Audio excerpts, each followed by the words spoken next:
11টি সংস্কার কমিশনের মধ্যে 4টি সংস্কার কমিশন প্রতিবেদন জমা দিচ্ছে কাল বুধবার। নির্বাচন ব্যবস্থা কমিশন, সংবিধান সংস্কার কমিশন, দুর্নীতি দমন কমিশন ও পুলিশ সংস্কার কমিশন তাদের প্রতিবেদন জমা দেবে অন্তর্বর্তী সরকারের কাছে।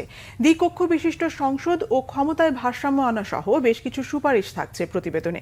তবে সংস্কারগুলো বাস্তবায়ন কারা করবে, রাজনৈতিক দল ও অন্তর্বর্তী সরকার সে সিদ্ধান্ত নেবে বলে জানিয়েছেন কমিশন সংশ্লিষ্টরা। ওবায়দুল্লাহ মামুনের প্রতিবেদন।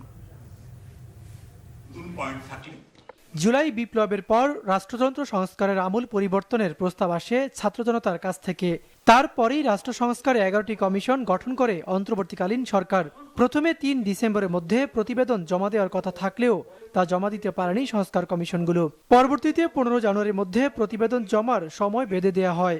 এসব সংস্কার প্রস্তাবে কি থাকছে তা নিয়ে এখন আলোচনা সমালোচনা সর্বমহলে।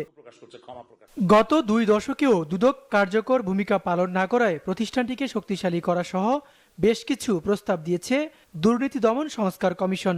দুদককে রাজনৈতিক প্রভাবমুক্ত করে সক্রিয় করার প্রস্তাব দিয়েছে কমিশন।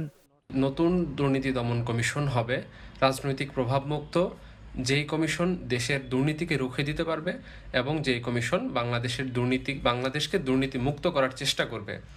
আমরা বেশ কিছু প্রস্তাবনা নিয়ে প্রধান উপদেষ্টার কাছে উপস্থিত হব।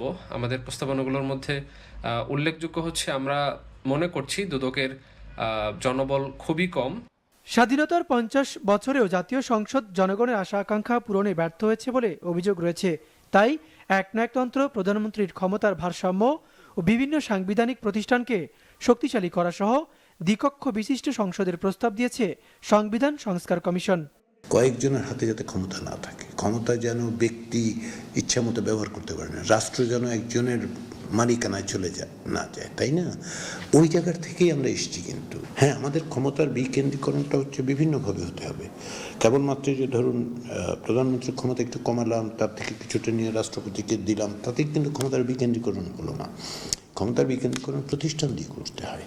আগের সংসদগুলোতে নারীর অংশগ্রহণ থাকলেও কার্যত তাদের কোনো ভূমিকা ছিল না মন্তব্য করে তারা বলছেন, এবারই প্রথম নির্বাচনের মাধ্যমে 100 জন নারী সংসদ নির্বাচনের প্রস্তাব দেওয়া হয়েছে। তার কথাটা যেন তিনি বলতে পারেন, আইনি প্রক্রিয়ার মধ্যে বলতে পারেন, আইনে যেন তার প্রতিফলনটা ঘটানো নিশ্চিত করা যায়, সেইটার জন্য এটা বলা। উদ্দেশ্যটা হচ্ছে যে যেন আমাদের সমাজের যে বৃহৎ অংশ তারা যেন কোনোভাবে বাইরে না থাকে। চলতি মাসের শেষে প্রতিবেদন জমা দেওয়ার কথা রয়েছে বিচার ব্যবস্থা ও জনপ্রশাসন সংস্কার কমিশনের। সবগুলো প্রতিবেদন পাওয়ার পরই রাজনৈতিক দলগুলোর সঙ্গে সংলাপ শুরু করবে অন্তর্বর্তীকালীন সরকার। ওবায়দুল্লাহ মামুন, বাংলা ভিশন, ঢাকা।